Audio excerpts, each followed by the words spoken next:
बड़ौदा हल्के के भारतीय जनता पार्टी और जननायक जनता पार्टी के सारे योद्धा,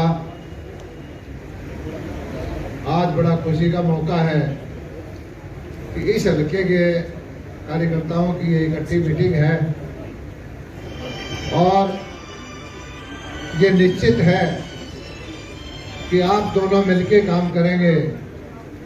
जिस तरह से लड़ाई इलेक्शन में अलग अलग लड़ते आए, मिलकर लड़ेंगे तो जीत आपकी निश्चित है, यह मैं दावे के साथ कह सकता हूं।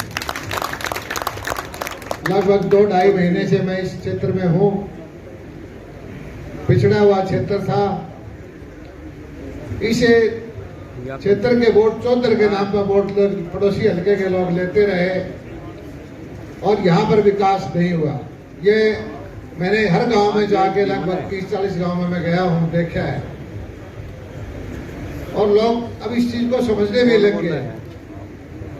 जल भराव की समस्या थी, गांव में पीने के पानी की समस्या थी, गलियों में समस्या थी, तालाब में सारे बुरा हाल था, सड़कें टूटी हुई थी, ट्यूबवेल के कनेक्शन नहीं थे, पढ़ने के लिए लड़कियों के लिए कॉलेज नहीं था और कोई यहाँ पर उद्योग धंधा नहीं था।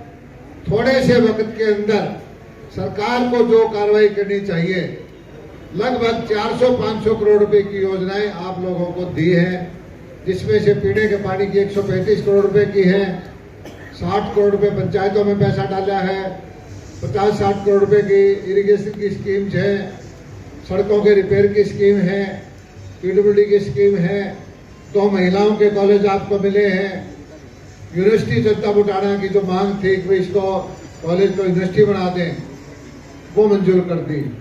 और सबसे बड़ी बात यह है कि यहाँ पर एक IMT बनाने का 7-8 हजार एकड़ के अंदर एक कार्यक्रम है।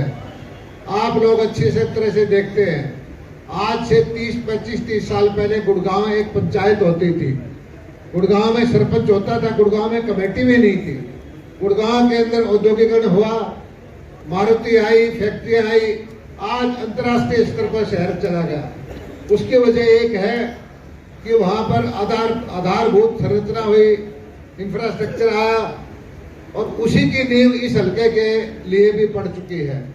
2 एक्सप्रेसवे हमारी केंद्र की सरकार ने दिए हैं, भाई दुष्यंत ने भी बहुत सारी सड़कें यहाँ पर दी हैं और ये सड़कों का जाल बिछ जाएगा। आप लोग समझ सकते हैं कि दिल्ली से पौने घंटे के अंदर लोग आएगा, कारखानेदार आएगा, अपने कारखाना लगा के रात को घर की रोटी खाएगा, तो यहाँ पर खूब उद्योग धंधे पड़तेंगे। आप दिल्ली से देखो गुड़गांव का कितना विकास हो गया, जाके रेवाड़ी तक, फरीदाबाद की तरफ जाओ तो 100 किलोमीटर बल्लभगढ़ से आगे तक सारा सड़क छप गई है। इधर मेरठ की तरफ चल के देखो, आप इधर गाजियाबाद की तरफ चल के देखो, बहादुरगढ़ की तरफ चल के देखो और इधर से आपके सोनीपत की तरफ, दिल्ली से जो रास्ते निकलते हैं 70-80-100 किलोमीटर तक पूरा इलाका छप गया। 2-2, 2.5-2.5, 3-3 करोड़ रुपए की जमीन होगी, कारखाने लग गए और विकास हो गया, रोजगार के साधन हो गए। तो ये चीजें आपके गोहाना में, बड़ौदा के अंदर होने वाली है। इसकी नींव इस सरकार ने डाल दी है, जज्बा भाजपा की सरकार ने। वक्त थोड़ा सा लगेगा, 5-7 साल की बात है, लेकिन मैं दावे के साथ कहता हूं कि गोहाना के भी वही हालात होगी। गोहाना में औद्योगिक कारखाने होंगे, गोहाना में रोजगार होगा, गोहाना में हर तरह की सुविधाएं होंगी, बड़ौदा हल्का सारा विकास की तरफ आगे बढ़ेगा। ये है। दूसरी तरफ हमारी पार्टी है कांग्रेस पार्टी, जो जहां पुराने मुख्यमंत्री भूपेंद्र सिंह हुड्डा जी हैं, वो कहते हैं कि ये चौधर की लड़ाई है। हम कहते हैं चौधर की लड़ाई कहाँ है? यहाँ तो मुख्यमंत्री 4 साल के लिए बना हुआ है। आपकी लड़ाई MLA की तो होनी नहीं चाहिए। आपका जिस लड़के ने आपके इलाके का नाम रोशन किया, जो मेडल लेके आया, जिस लड़के ने आपके पांव छुए, अच्छा होता कि आप कह देते कि इस एक सीट से कोई हरियाणा की राजनीति नहीं बदलने वाली, मैं अपना कैंडिडेट विड्रॉ करता हूं, मैं अपना कैंडिडेट और भाई योगेश्वर को जिताता हूं। हुड्डा साहब का मान सम्मान हरियाणा की जनता की नजर में बढ़ जाता, लेकिन उन्होंने छोटी राजनीति दिखाई और अब उसके बराबर में कैंडिडेट दूसरा लिया। उस कैंडिडेट के लिए जो चाहते थे हुड्डा साहब, उसके लिए पूरा कोशिश की और मैंने पहले कहा था कि हुड्डा साहब इस गाड़ी में तेल गलवा के धक्का आपसे भरवाएंगे। स्टेयरिंग आपके हाथ में नहीं होगा, स्टेयरिंग दूसरे के हाथ में होगा। और उसकी पहली वानगी इस टिकट में मिल चुकी है। जिस आदमी को टिकट दिलवाना चाहते थे उसकी टिकट हटा के आप लोग सारे कार्यकर्ता हो, आपको पता है कि हुड्डा साहब किसको टिकट दिलाना चाहते थे, उसको हटा के दूसरे को टिकट दिलाई।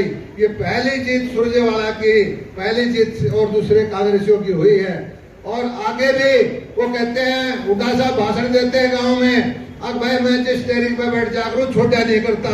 हुड्डा साहब 15 साल पुरानी बात करो, ये भाषण चौधरी भजनलाल भी देते थे, वो भी कहा करते कि मैं जिस पे बैठ जाया करूं छोटा ना करूं। और बहुमत भी आ गया था, ऐसा छुड़वाया, भजनलाल धक्का दे के बाहर काट के गिर दिया और गाड़ी लेके आप आगे। यही हाल यहाँ पर इतिहास दोहराएगा।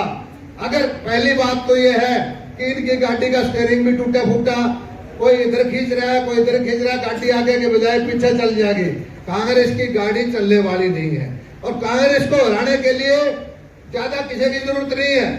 100 में ईमानदारी से बैठक में बोलो, 50 कांग्रेसी इकट्ठे कर लो, 45 लोग कहेंगे इनका मौका है, ये कांटा सा हुड्डा सा बड़ा काट दो। मन से वो चाहते हैं, ये कोई संगठन नहीं है, ये कोई विचारधारा नहीं है और एक दूसरे ने लुटाने में अपने आप लगे रहते हैं। और अभी भी जो है आपकी भावना, जैसे दांगड़ साहब ने बताया कि आपका बहुमत साफ है, 70,000 से तो आपकी दोनों पार्टियों के वोट है, दुगने वोट तो आपने ले रखे हैं, कांग्रेस के आधे वोट है और आधे वोट में से भी अब विकास की तरफ लोगों के रुझान है। कांग्रेस ने भ्रमित करके किसान के नाम से ये तो आंदोलन छेड़ के, जिसका कोई मतलब नहीं है, किसान के खिलाफ कोई चीज एक लाइन भी नहीं है। किसान के खिलाफ होती तो भाई दुष्यंत ने कह दिया था सबसे पहले खड़ा कौन होगा, या तो भाई दुष्यंत खड़ा होगा, जेपी दलाल होगा, जमींदारा के मालिक है। किसान के खिलाफ एक लाइन भी आएगी, हम मोदी जी के पास जाने में सक्षम हैं। और किसान का, इनको कांग्रेसियों को चिंता ये है कि मोदी जी धुन के पक्के हैं। जिस तरह से धारा 370-35 से तोड़ दी, हमारे फौजियों के गोली मारा कर दे, पत्थर मारा कर दे, हम गोली चलाने का हुक्म नहीं था। और कांग्रेस वाले कहते थे कि खून के